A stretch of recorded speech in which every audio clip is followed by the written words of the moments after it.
Oke, kembali lagi di channel saya. Makasih buat kalian yang sudah mengklik video ini ya. Gimana kabar kalian hari ini? Baik-baik saja kan ya. Semoga apapun yang kalian kerjakan, apapun yang kalian lakukan mendapatkan hasil yang baik ya. Kali ini pembahasan kita terkait isu yang terbaru. Jaksa Agung menangkap bos Bajir.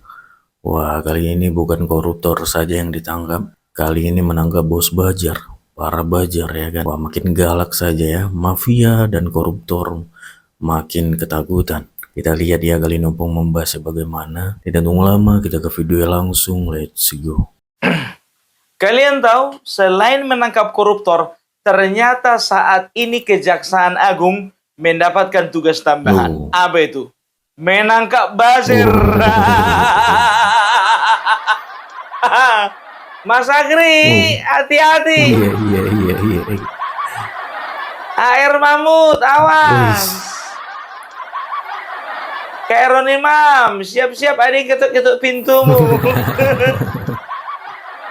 Mbak DJ anak jenderal, hati-hati ya, jangan percaya sama laki-laki. Iya. Gerobokan gokil, awas. Nanti kau pas lagi ngopi diangkat kau. Ya, kusebutkan aja nama orang-orang yang di Pulau Jawa ini. Iya, yang di Jawa semua tuh ya. Kalau kami di Sumatera agak susah tuh ditangkap itu. Maksudmu Bung, kalian buzzer juga? Ya, enggak lah, enggak. Kita enggak buzzer ya kan. Beda, sembarangan kalian ngomong. Kami ini YouTuber, bukan buzzer. Betul, YouTuber. Bos 150 buzzer dibayar 864,5 juta rupiah untuk serang Kejagung. Bos buzzer, M. Adia Muzaki, MAM, menerima uang ratusan juta untuk menggerakkan buzzer demi menciptakan narasi negatif terhadap penyidik dan penuntut umum Kejaksaan Agung yang tengah menangani perkara korupsi. Muzaki disebutkan menerima uang ratusan ini dari tersangka lainnya, yaitu advokat Marcella Santoso, MS. Jumlah total uang yang diterima oleh MAM dari MS sebanyak 864.500.000 rupiah. Hampir Ujar satuan Direktur juga ya. Penyidikan Jaksa Agung Muda Tindak Pidana Khusus Kejagung Abdul Kohar dalam konferensi pers di lobi Gedung Bundar Jampitsus Kejagung, Jakarta, Rabu, 7 Mei 2025. Uang ini diterima oleh Muzaki dalam 2 kali pemberian. Tersangka MAM memperoleh uang sebesar Rp697.500.000 dari tersangka MS melalui Indah Kusumawati, yaitu staf di bagian keuangan kantor hukum AHLF, jelas Kohar. Kemudian, pemberian kedua diserahkan Marcella melalui kurir kantor hukum AHLF kepada Muzaki senilai Rp167 juta. Adia ditetapkan sebagai tersangka karena diduga terlibat pemufakatan jahat bersama dengan 3 tersangka lain yang sudah lebih dahulu ditahan oleh penyidik, yakni Marcella Santoso, MS, selaku advokat, Junaidi Saibi, JS, selaku advokat, dan Tian Bahtiar, TB, selaku direktur pemberitaan nonaktif JAK TV. Dalam komplotan ini, Muzaki berperan sebagai ketua tim Cyber Army yang bertugas untuk mengerahkan 150 buzzer. Ia disebutkan terlibat dalam pembuatan sejumlah konten negatif yang nantinya disebarkan ke sejumlah media sosial dan media online. Ya, tapi penilaian dari kru sebelah, ya, 0103, kami buzzernya 02. Terserah, terserah ya kan? lah, terserah. Mungkin mereka nggak punya kosakata, ya, untuk menemukan panggilan terhadap kami. Iya. Udah jelas-jelas YouTuber Nusantara tidak berpihak pada partai manapun, tidak berpihak pada satu oknum manapun, tidak berpihak pada kubu manapun. Ya, YouTuber Nusantara hadir untuk melawan hoax. Betul. Untuk melawan yang tidak benar. Itu tagline kami. Jadi jangan pernah katakan kami buzzer ya. Karena ciri-ciri utama buzzer itu yang pertama nerima bayaran, yang kedua itu kebanyakan tak tampak muka. Betul. Kalau bicara nerima bayaran ya, ini kalau misalnya satu-satu kami YouTuber Nusantara terima bayaran, udah kaya. Betul. Kami. Nggak ada kami yang naik motor. Iya, udah kaya kami ya kan. Ya, Opung Parbela naik Ferrari. Bayangkan kalian potongan Opung Parbela naik Ferrari. Agrifanani naik Lamborghini. AR Mahmud naik Hammer. Khairun Imam dia itu naik Alphard. Keren-keren ya. Leonardo dari Siret Media itu naik Tesla. Datang Mas Bendol naik kuda. Kuda lebih mahal loh, apalagi kudanya Bapak Prabowo. Iya.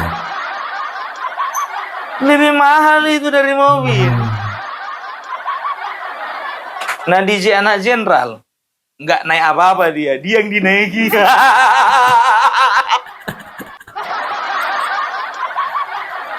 Maksudnya dia itu apa ya, susah pula. Sorry Mbak, sorry. Maksudnya dinaiki oleh semangat yang sangat kuat untuk membela kebenaran, itu dia. Enggak yang lain-lain, enggak ada sopan santunmu, aku tengok. Lah, aku salahnya di mana? Kan betul itu.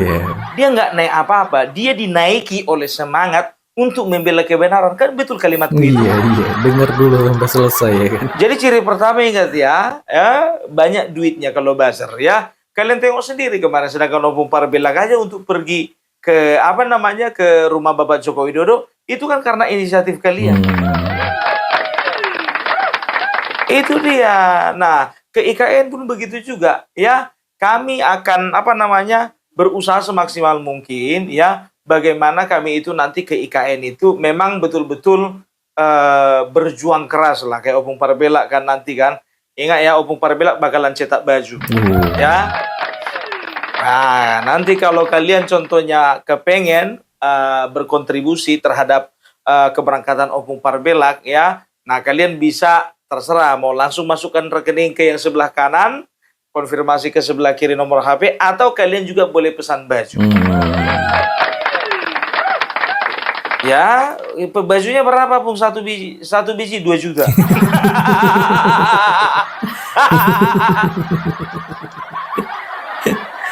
Kau parah kali kau Pung, cari untung kau. Ya namanya bisnis ya kan. Enggak, ya kan, pokoknya paling mahal itu 200.000 lah, nggak nyampe 2 juta lah. Tapi kalau contohnya misalnya kalian transfer contohnya, Pung aku beli baju ya 1, tapi udah sempat terkirim 2 juta uangnya. Iya, bercerita dia kan. Oh jadi mau dikembalikan, nggak usah, ambil aja kembaliannya.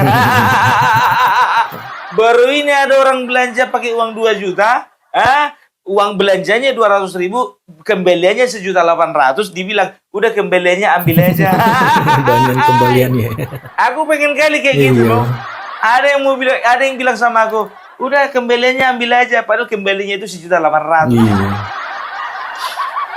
Aduh. Ya jadi ciri pertama itu ya, itu pasti mendapatkan uang, apalagi berlebih-lebih ya. Nanti akan aku beberkan berapa yang mereka dapat ini. Buzzer pengusaha koruptor. Jadi kita sekarang nggak bahas buzzer partai ya, kita nggak bahas buzzer salah satu paslon dari presiden atau calon kepala daerah, bukan ya.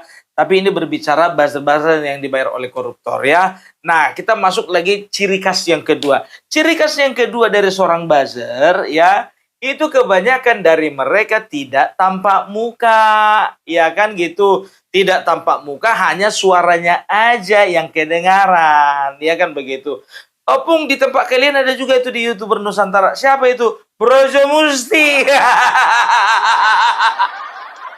Jadi satu-satunya yang paling mendekati ke arah buzzer itu Brojo Musti.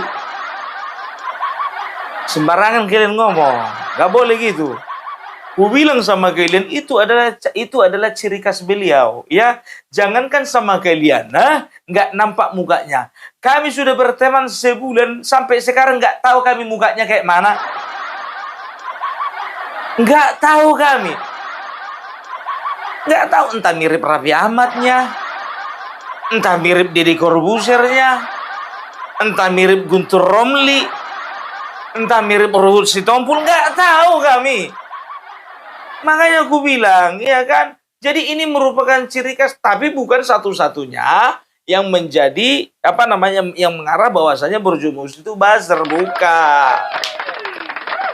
Nah, kalau bicara tentang tampak muka, kalian tengoklah kalian YouTuber Nusantara, semua ketahuan mukanya modelnya bagaimana kan?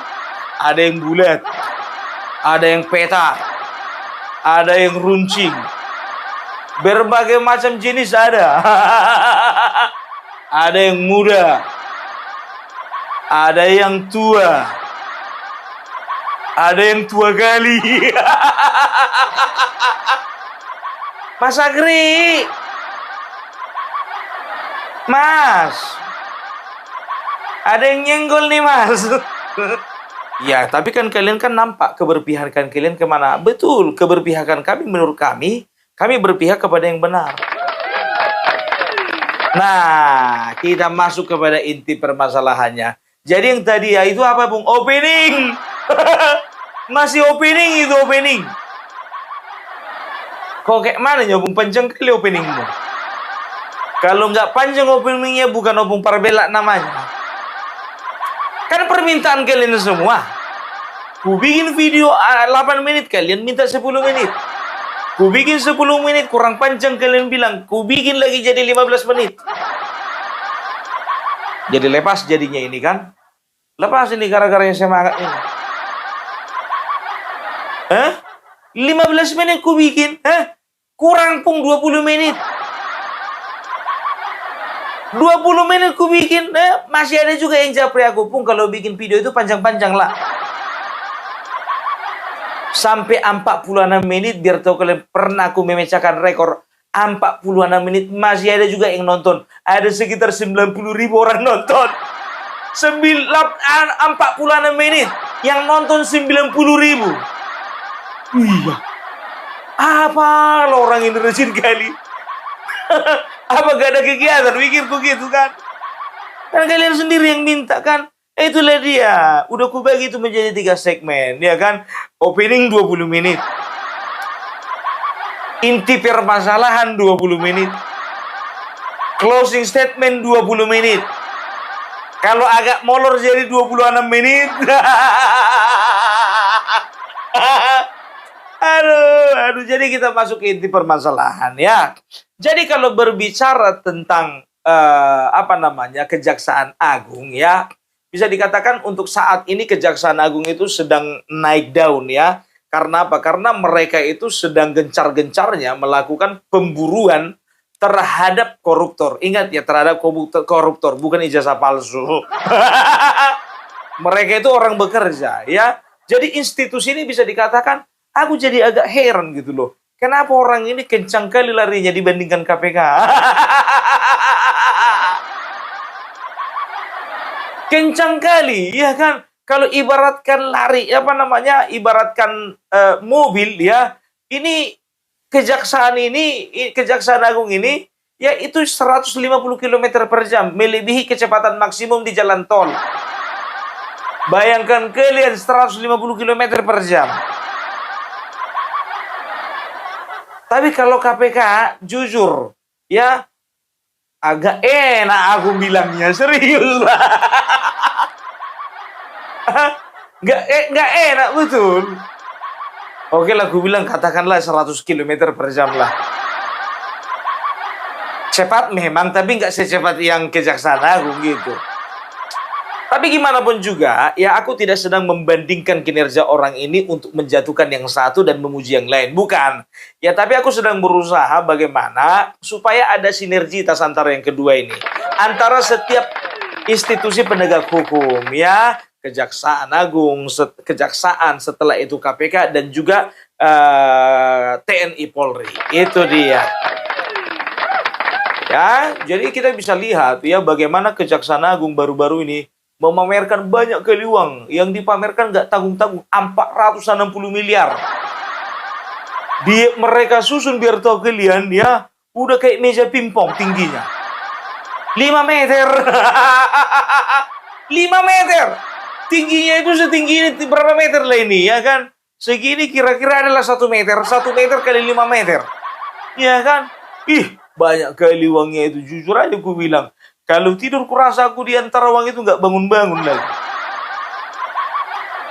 Banyak perkara-perkara yang sudah terungkap. Ya, ada itu perkara CPO, setelah itu impor gula, setelah itu korupsi timah dan lain sebagainya. Ya, nah di tengah kinerja Kejaksaan Agung yang sangat bisa dikatakan membabi buta, karena aku nilai pun juga ini karena intervensi dalam tanda kutip, intervensi dari Bapak Prabowo sendiri. harus diintervensi gitu. Harus ada campur tangan dari Bapak Prabowo. Prabowo katakan tekan, ditekan. Hajar, hajar. Gaspol, gas. Padahal Bapak Prabowo maunya ya speednya itu cuma 120 km per jam. Mereka bikin 150 km per jam. Iya, makanya gue bilang ya kan. Nah, di tengah-tengah semangat-semangatnya Kejaksaan Agung memburu para koruptor, dan juga ini menjadi pusat perhatian masyarakat publik ya, melihat bagaimana koruptor-koruptor ini diburu oleh Kejaksaan Agung ya. Ternyata ada usaha dari para koruptor yang kehidupannya atau ketenangannya itu merasa terganggu. Nah, mulailah mereka menyewa atau meng-hire ya buzzer-buzzer dengan bayaran tertentu untuk apa? Untuk menciptakan narasi-narasi, membuat podcast-podcast, dan juga untuk membuat pemberitaan-pemberitaan yang seolah-olah menjelek-jelekkan Kejaksaan Agung.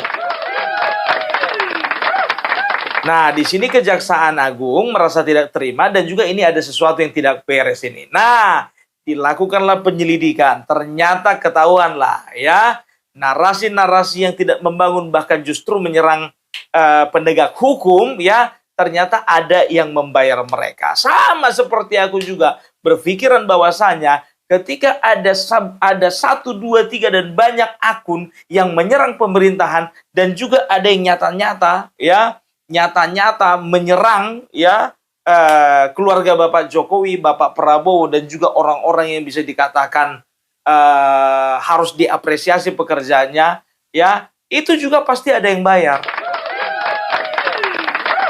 Ada yang bayar. Nah, kembali kita ke masalah Kejaksaan Agung ini. Nah, ternyata para koruptor ini, kalau kalian masih ingat ya, yang makin membuat curiga itu, seorang hakim ya menerima suap sekitar 60 miliar ya. Kalau nggak salah waktu itu kasus CPO ya, kasus CPO kalau tidak salah. Nah, ya ternyata mereka itu, ya hakim itu, aku lupa siapa nama hakim tersebut, beliau itu mendapatkan, dia mendapatkan 60 miliar, ya. Nggak tahu aku berapa sama dia dan juga berapa diberikan kepada hakim anggota yang lainnya. Nah, ternyata, ya, yang memberikan uang suap itu adalah pengacara atau lawyer dari para koruptor tersebut. Salah satunya adalah yang bernama itu Marcella Santoso ya. Marcella Santoso, setelah itu ada Ari Ginanjar ya kalau nggak salah. Ya, setelah itu ada beberapa orang lagi yang aku lupa sebutkan namanya ya. Jadi mereka berusaha menyuap hakim ya, supaya apa? Supaya klien mereka bisa dibebaskan, bisa lepas. Kalaupun tidak bisa lepas, ya hukumannya bisa berkurang lah. Bisa minim gitu ya. Nah, ternyata mereka tidak hanya menyuap para hakim ini, mereka juga bermain dengan para buzzer. Marcella Santoso yang rambutnya kayak Barbie baru dipangkas, ya, ternyata dia menghubungi salah seorang ketua tim cyber army bayaran. Siapa itu? Itulah yang bernama si Muhammad Adia Kozinudin. Oh bukan, Kozinudin kok lari kok ke pengacara yang satu itu. Yang mana? Yang tompel-tompel itu. Iya, bukan salah bro. Enggak, bukan kau. Ya, namanya M. Adia Muzaki. Kozinudin yang kau ingat. Nah ya, ternyata dia itu menggaji atau meng-hire seorang ketua ya, kepala buzzer ya, yang bernama M. Adia Muzaki ya. Dan tahu kalian bayarannya luar biasa, Pak. 864,5 juta. 864.500.000.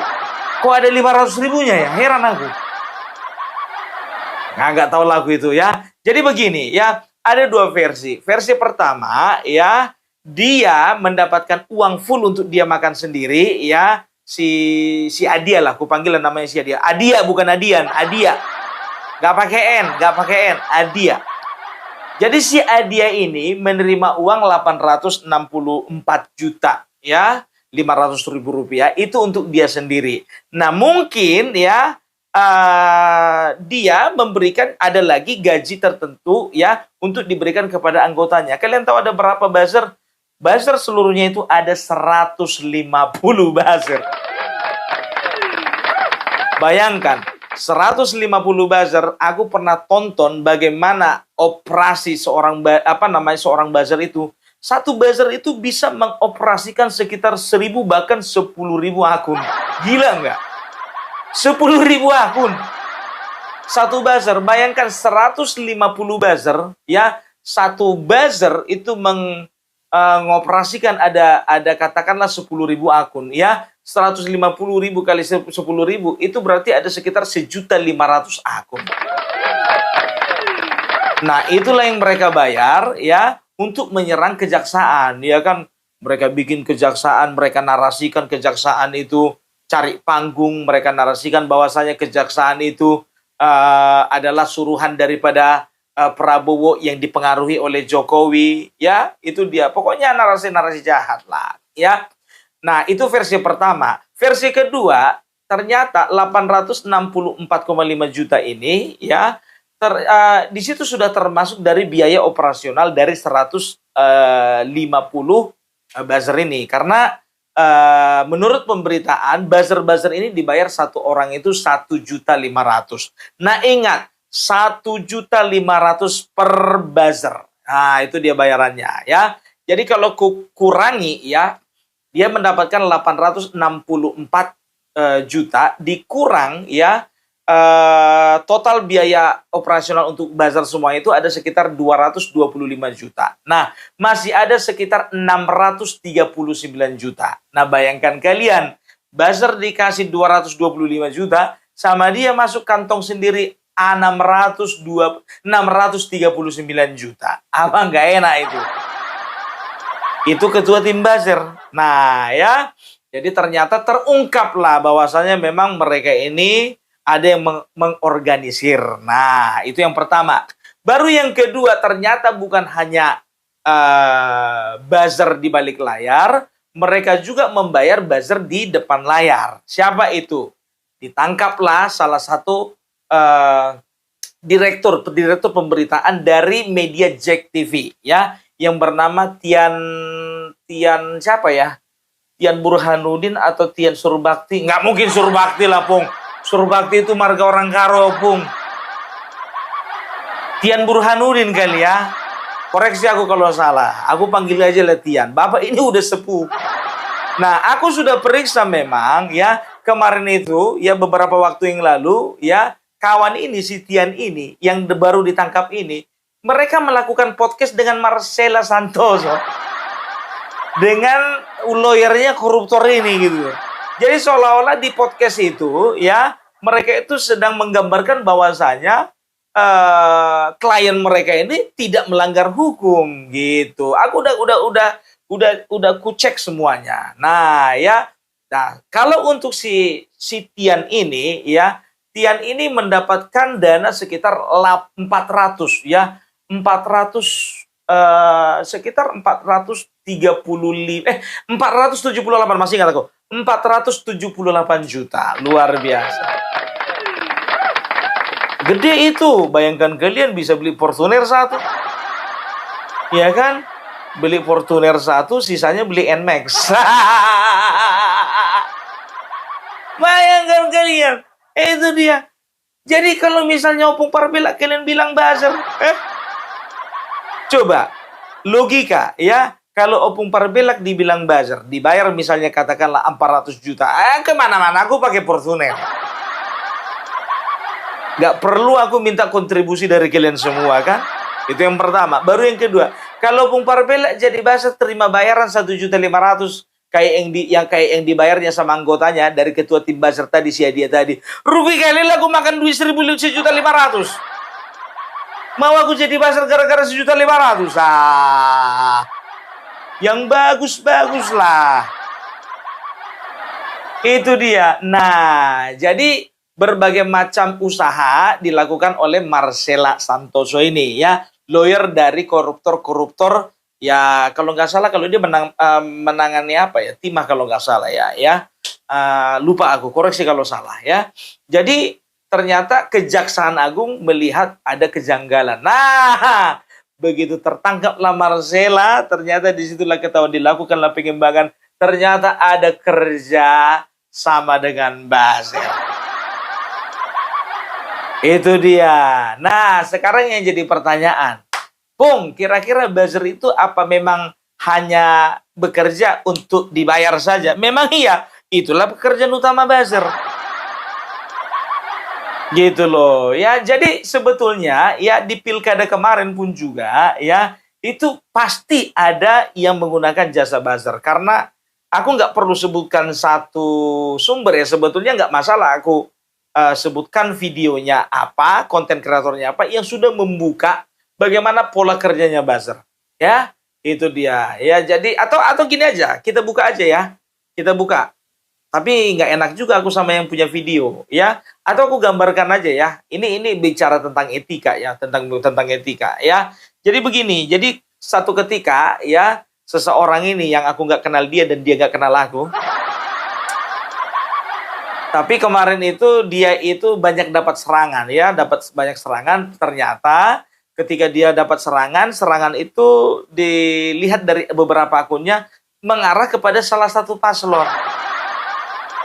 Dilihat semua postingannya membela paslon tertentu ya, dan yang dibela itu dari dia ambil random ya. Tiga-tiganya itu menampilkan satu paslon yang sama semuanya. Kan begitu. Dan dia mencurigai bahwasannya paslon tersebut ya dari sebuah momen pilkada ya, ternyata membayar buzzer untuk melakukan membangun narasi-narasi positif tentang dia dan membuat narasi menjatuhkan pihak lawan. Kan begitu. Nah, diteleponlah buzzer ini ya. Ditelepon buzzer ini, ditanyalah semua tentang tarifnya, pola kerjanya ya, kira-kira pesanannya seperti apa saja yang bisa diakomodir mereka ya. Jadi mungkin nanti ke depannya kalau ada permintaan dari kalian ya, aku akan tampilkan videonya ya. Karena dia juga sudah tampilkan juga di salah satu platform, itu artinya itu kan sudah menjadi konsumsi publik ya. Takutnya nanti kalau misalnya aku tayangkan ya, dia jadi viral, jadinya nggak enak juga kita kan. Ya, jadi nanti kupastikan dulu kalau memang ada request dari kalian, kita akan tampilkan bagaimana cara kerja buzzer secara detail. Itu dia ya. Nah, jadi saat ini kalau kukatakan Bapak Prabowo itu udah nggak bisa main-main lagi ya. Beliau itu bersama dengan institusi penegak hukum lainnya memang lagi getol-getolnya untuk memburu para koruptor. Karena apa? Karena beliau sangat yakin dan percaya ketika jumlah koruptor diminimalisir ya, maka bisa dikatakan ya uang hasil dari korupsi itu bisa digunakan untuk hal-hal tertentu. Contohnya bisa membangun sekolah, bisa lebih memperbanyak lagi renovasi ke sekolah dan lain sebagainya. Gitu dia ya. Jadi dirimu buzzer, Pung. Ya, kalau sempat ada yang bilang aku buzzer, memang kutokok kepalanya. Buzzer. Dan tahu enggak kalian, kemarin live lah kami di TikTok ya. Ini saksinya banyak ini ya. Sebentar, enggak. Ini cuma aku doang ya. Aku dengan seorang teman ya di Bandung waktu itu. Beliau lagi live, aku lewat di live-nya. Dia bilang, Pung, tunggu dulu, sabar dulu. Tahan dulu, jangan kemana-mana. Aku tahanlah di situ ya. Naiklah aku ke roomnya dia TikTok ya. Komentar lah di bawah ya. Apa dibilang dalam bahasa Batak seperti ini. Anggoleodo jelas doon ternak Mulyono ya. Jelas doon buzzer ni Mulyono. Jadi dia dapat nilai sian gabi buzzer si Mulyono, katanya gitu kan. Kalau dalam bahasa Indonesia begini ya. Nampak kali kau itu buzzernya Mulyono. Berapa kau dibayar oleh Mulyono? Katanya begitu kan. Nah ya, ternyata ya aku sambut komentar negatif itu dengan ramah. Aku selalu begitu ya. Lalu ku bilanglah sama temanku ini, host ini, tolong dulu naikkan dia ya. Naikkan dia. Dan host ini udah gak ngeri nih. Tapi jangan ribut-ribut ya lah ya katanya. Ya nggak ribut, aku nggak ribut. Nah dinaikkanlah, nampaklah muka dengan muka, ya kan? Datanglah dia. Aku paling nggak setuju lah pojok-pojokkan PDIP, katanya begitu kan? Loh kenapa rupanya lah? Iya, aku nggak setuju. Semua pengurus PDIP serang katanya. Aku tidak sedang menyerang, tapi aku sedang mencurahkan isi hatiku dan aku sedang memberikan pandangan-pandanganku, aku bilang begitu. Kalau menurut aku begini, ya udah itulah yang kuucapkan. Nah, sekarang kan begini lah. Sekarang presiden sudah terpilih, ya. Pilkada sudah lewat, pilpres sudah lewat, dan aku pun juga tidak pernah menyerang partai itu secara organisasi, ya. Tapi aku yang kuserang itu adalah oknum-oknum dan juga kebijakan-kebijakan yang menurutku kurang pantas, kurang baik, dan juga kurang elok, gitu. Nah, di dalam percakapan itu tahu kalian ya, ternyata mulailah dia terbuka pikirannya. Itulah kalau aku ini, apalah aku ini. Kalau kayak kami ini, apa yang nampak mata kami, itulah yang kami komentari. Ya menyerang, ya kami berpikir bahwasanya benci. Enggak, aku enggak benci, gue bilang. Justru karena sayang laku sama PDIP, makanya aku katakan seperti itu. Berapa tahun di PDIP? Mungkin mungkin aku lebih lama di PDIP daripada Gue bilang begitu. Nah, terbuka lah pikirannya di situ. Lalu dia katakan apa? Ini sejarah ini. Ya, sejarah ini. Bisa nggak aku follow Ya, bisa nggak aku follow Dengan senang hati Aku sangat menghormati orang-orang yang berbeda pandangan dengan Opung Parbela. Itu ya. Jadi kalau aku seorang buzzer contohnya, ya aku akan selalu berusaha mencari permusuhan gitu loh. Nah, aku tidak buzzer dari pihak manapun, tidak buzzer dari partai manapun, tidak buzzer, tidak bagian dari relawan manapun. Aku sampai sekarang masih tetap menjaga independensi dari Opung Parbela. Berapa banyak partai yang mendukung aku untuk masuk ke partai mereka? Enggak, aku tolak semuanya. Aku mau bebas, aku mau independen, aku nggak mau terikat, aku bilang begitu, ya. Dan makanya sampai sekarang Opung Parbela hanya terikat dengan satu organisasi. Apa itu?